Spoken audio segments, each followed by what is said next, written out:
In this video, we'll walk you through step by step how to install our John Deere Gator 6x4 Repower kit. If you've already purchased your kit, obviously this video is for you so you can follow along on top of using your kit instructions to help with your install. But even if you're just considering the purchase, this is still worth a watch so you can have a clear look at the process so you know what to expect before you buy. Before we begin, make sure you are doing this in your garage or on a surface where you can easily clean up any fluids that spill.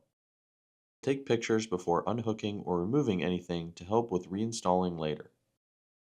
This Gator has had some modifications done to it, but that only changes a few things which we will point out. So don't worry whether your Gator has or hasn't had modifications done, you will still be able to follow along with this video. Later in the video, you will see that we reuse the old clutch.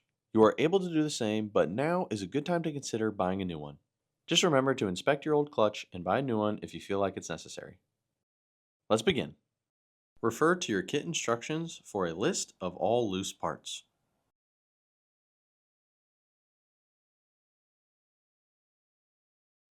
Loosen the two bolts on the back of your Gator using an 18mm wrench and impact.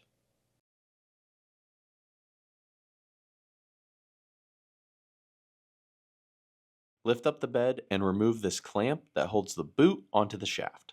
There should just be a pin that needs to be pulled out, then the clamp. Lower the bed back down.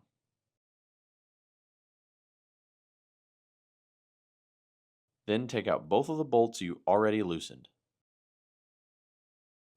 Next, take off the bed and place it where it won't be in your way. After removing the bed, disconnect the battery.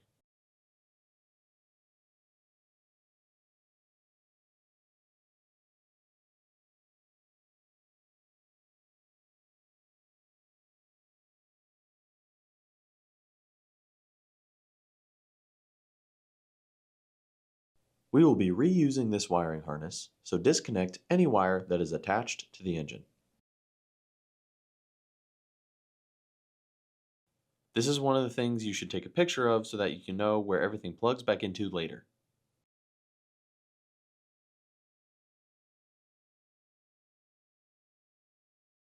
Most of the wires can just be unplugged, but this wire that will go back on your new starter has a 13mm bolt that will need to be removed.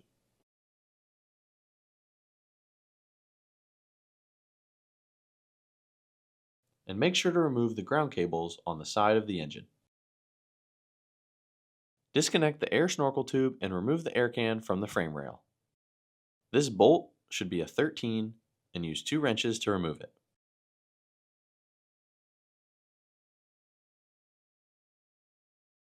Using a flathead, loosen this piece on the air tube to take it and then the air can completely off. You will not be needing to put this back on, so you can disregard it. Next, we're going to remove the throttle and choke cable. These will be size 11 bolts, but you don't have to loosen all the way, just enough so that your cable can be popped right out. Take this cover off by removing the 3 10mm bolts.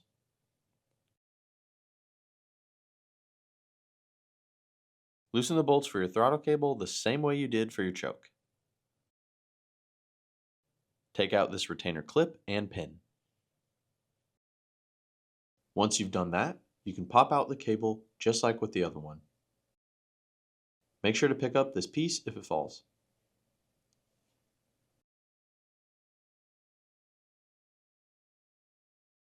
Next, we're going to disconnect the fuel line. Use some kind of hose clamp to stop all your fuel from spilling out, but whatever you use, make sure it will not damage your fuel line. Move this clamp down and use pliers to disconnect the fuel line.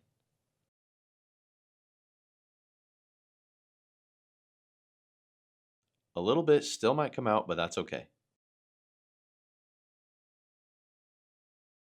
Now disconnect the fuel pump wiring harness. This is very simple, just press down and pull. Remove the fuel pump with an 8mm socket.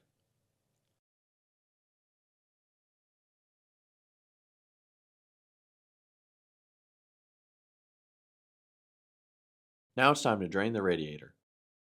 You'll need about a gallon bucket or pan to let the coolant drain into. Undo this clamp with a flathead and point the hose down into your bucket or pan. It will be a little messy, so just do your best to be as quick as you can with the hose so the least amount possible spills. Let that drain as much as it needs to.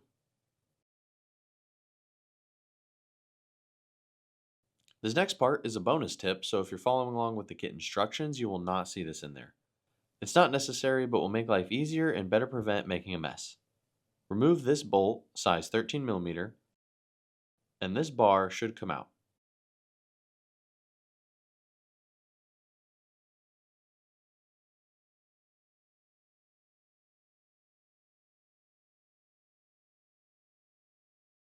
Again, use a flathead to undo the clamp and do the same thing you did with the other tube.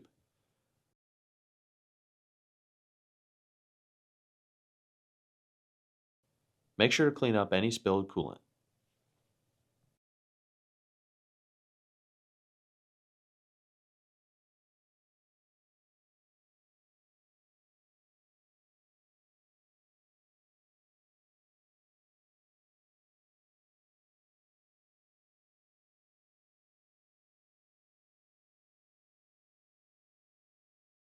Remove all your bolts to take off the muffler. This might take a while, but that's okay. The bolts aren't in an easy to reach location, so it may be challenging, but it is possible.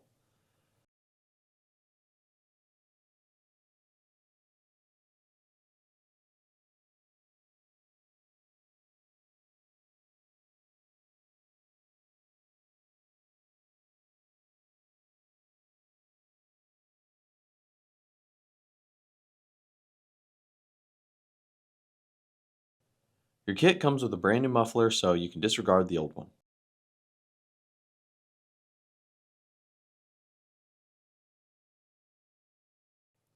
Take your belt off, and after you do that, inspect it and take a look at what kind of condition it's in. If it's looking torn, cut, or has any kind of damage, it's a good time to replace it. However, if it's in good condition, you can reuse your old belt, just like we're doing here. Use your best judgment for what is the best and easiest way to access underneath your Gator. For us, that is going to be by removing the back two tires. So we lifted the Gator up with the jack, placed two jack stands underneath, then moved the jack. Remove the bolts from your tires and take them off of your vehicle and out of the way for now. Thread your bolts back on just so you make sure you don't lose them. Now that we've made it easier to get underneath, we can unbolt the engine. There are 4 bolts total that you need to remove, 2 here and 2 here. Make sure to keep these because you will use them to bolt in the new engine.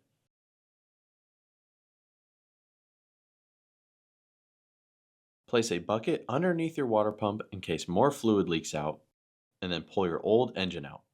If you plan on reusing your clutch, take your old engine to somewhere convenient to remove the clutch, like a workbench.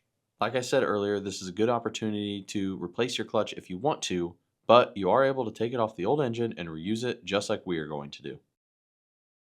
Remove this cover and save it to put back on later. Take out this 5/8 bolt.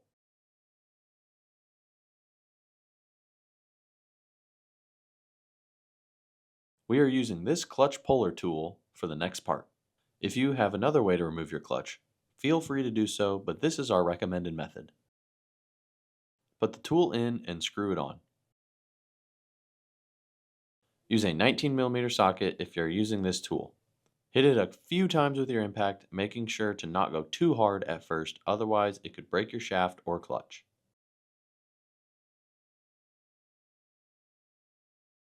Now use your bigger impact to remove the rest of the way.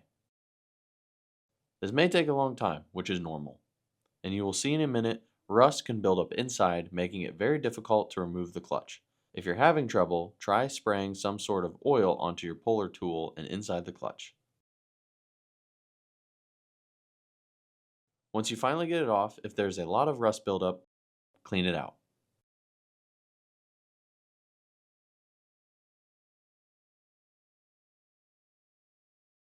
Now is a good time to take a moment and clean out the back of your Gator, especially where the new engine will sit.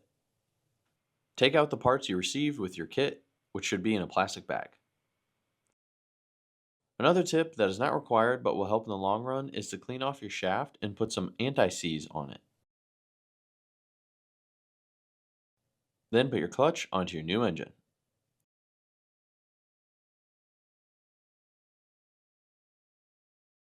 Take your bolt and washer, like this, and screw it into your clutch.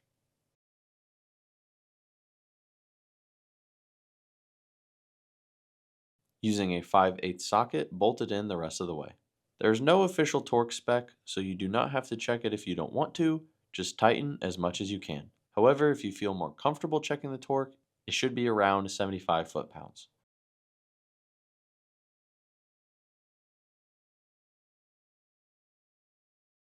Before you set it down, unscrew the nuts from the bolts. Once you've done that, you can set your engine down, lining the bolts up with the holes the best you can. Make sure your clutch is on the same side as it was when you took the original engine out. From underneath, see if the holes line up or if you will need to drill new ones. Ours lined up perfectly, so we can move on to the next steps. Grab 4 C washers out of the bag of parts that your kit came with. Don't tighten all the way, but thread your bolts with the nuts and washers.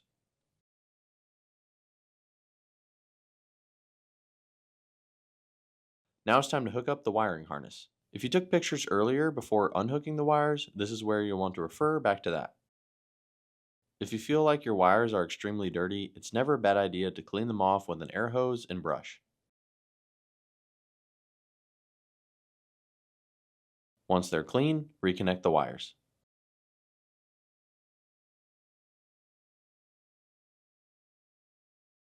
Take the positive off of your old starter, and later we will take it and tie it into the positive on the new starter. As mentioned at the beginning of the video, this Gator has had some modifications done to it.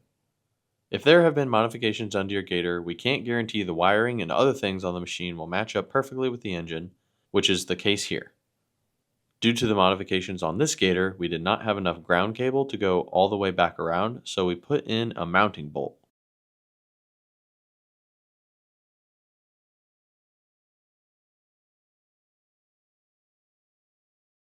Next step is to reattach the throttle cable. First, remove this bolt.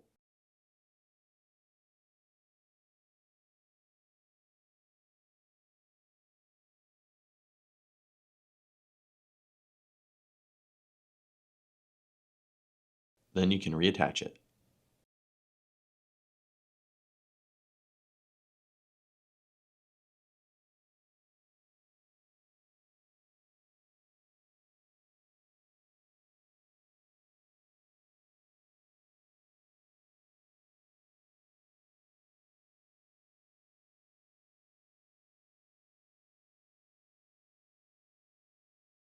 A pair of needle nose pliers might come in handy when handling the spring.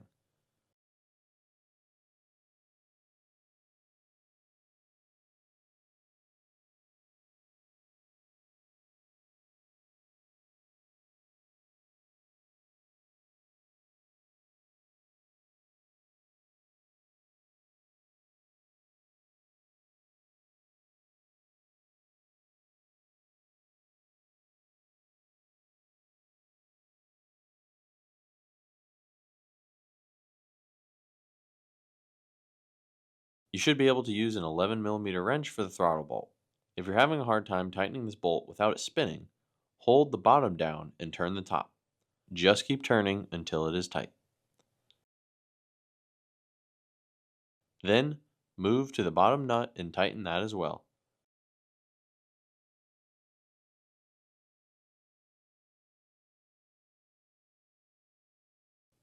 If your lock nut doesn't reach across to fit into this piece, you'll have to turn it around.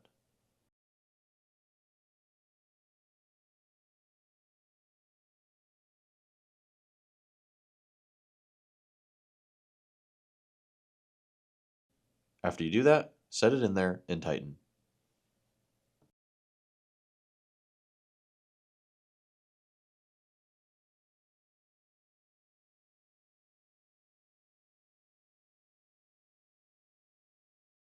To test your throttle cable, press down on the gas pedal. Pay attention to the spring, making sure it is working properly. Now onto the choke cable. Take off this plastic shroud.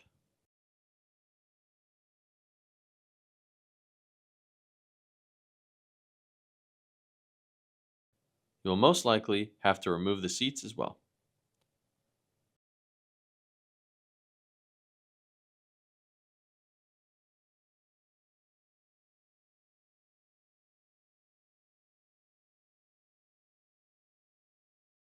Take the old choke cable all the way out.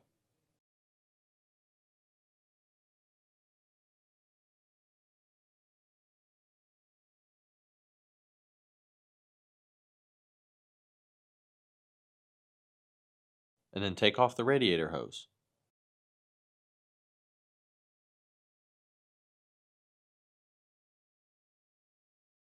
Get your new choke cable, put a washer on the end, and loop it back through the same way the old one came out.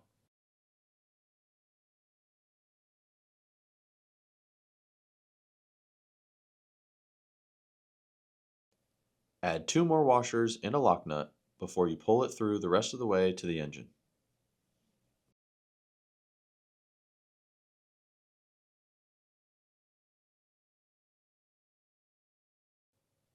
Use a wrench to tighten.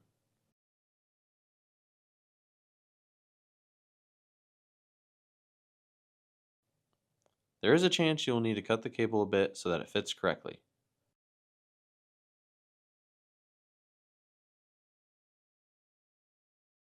To see if and how much you will need to cut off, attach to your choke, but don't tighten all the way down.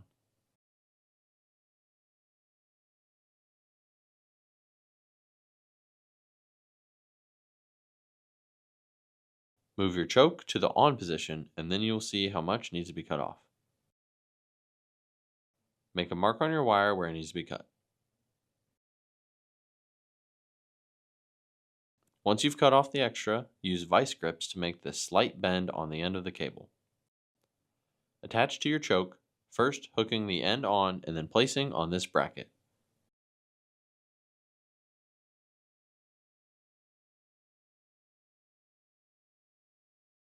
Test the choke and loosen or tighten as needed.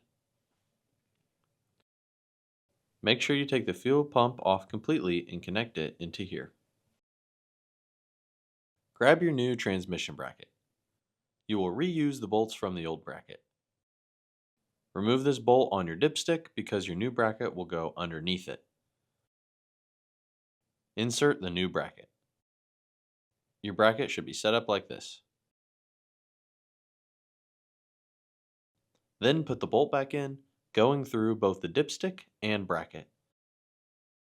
Don't forget to tighten the nuts on both of these bolts.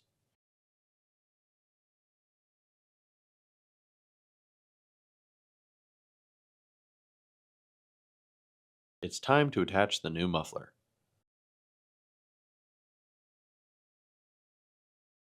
You might want some help by having someone pull the engine back as you attach the muffler. Once you do that, you can bolt it on. Should be a 9/16 for the first bolt.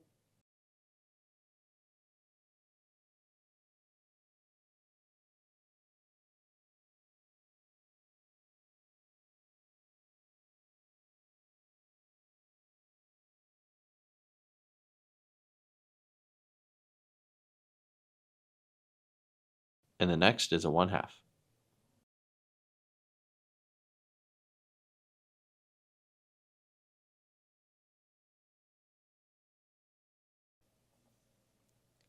Don't forget to reconnect your battery.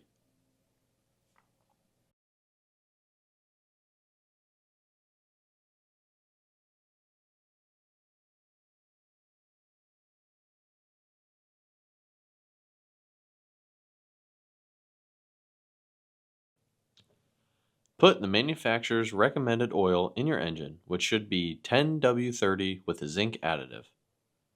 Start by only putting 1 quart of oil in, then check the oil levels. In total, this engine needs about 1.73 quarts of oil, but most of the time there's little oil left in the engine from testing it at the factory. So it's best to start by putting in less than the engine needs, checking the oil levels, and then adjusting accordingly. Tighten up the nuts on your engine bolts.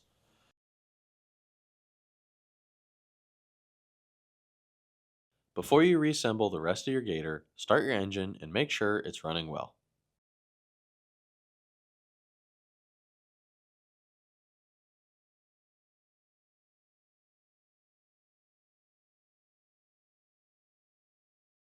Put everything else back on except for the bed. Then take your Gator out for a test drive, making sure the belt is working properly. After that first test drive, you can put the bed back on. You may have to cut out a small triangle on the bottom of the bed so that it'll fit with the air cleaner on the engine, which is what we had to do. If that is the case, with the bed on, mark around the top of the engine. You'll have to go in between the tires to get a good angle. Once you've marked what needs to be cut, take the bed back off and flip it upside down so you can cut what you need to. Your outline doesn't have to be perfect, just obvious enough so you know where to cut. Once you get that cut out, you can reattach your bed. And that is the last step.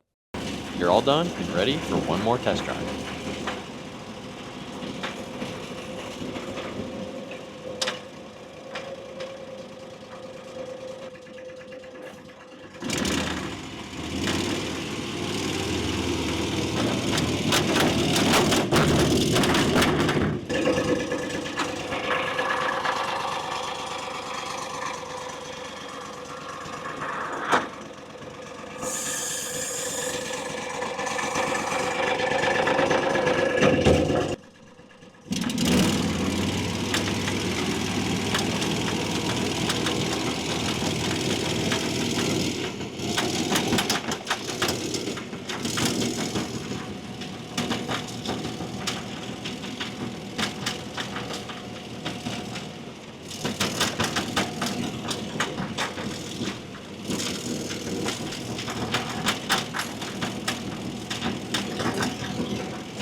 Thanks for watching.